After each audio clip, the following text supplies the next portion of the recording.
Goeiedag, dis my groot eer en voorreg. Groet jou in die naam van Jesus.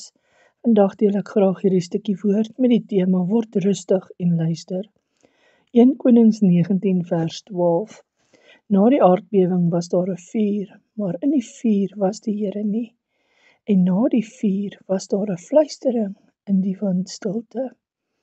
God wil nie hê met enige van sy kinders moet hardhorend wees nie.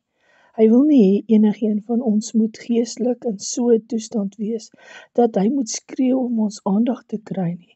God praat in 'n sagte fluistering, in 'n sagte stem. Dit is die sagte stem van die Heilige Gees, wat die duidelikste en die mees geliefde stem moet wees, wat jy in jou siel hoor. Om hierdie sagte stem te hoor, moet jy enige hoë aspirasies aflê. Jou bekommerde hart stil maak, jou pas stadiger maak, en jou besige skedule aanpas, en jou hart en gedagtes toelaat om vrede te vind in sy goeie, aanvaarbare en perfekte wil. Vader, dankie vir hierdie woord. Dankie dat ons weer eens kan besef, dat ons het nie nodig om te skreeu en te kere te gaan nie. Ons kan net sag raak en ons moet leer om rustig te raak om die stem te hoor.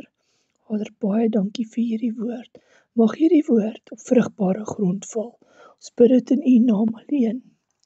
Amen.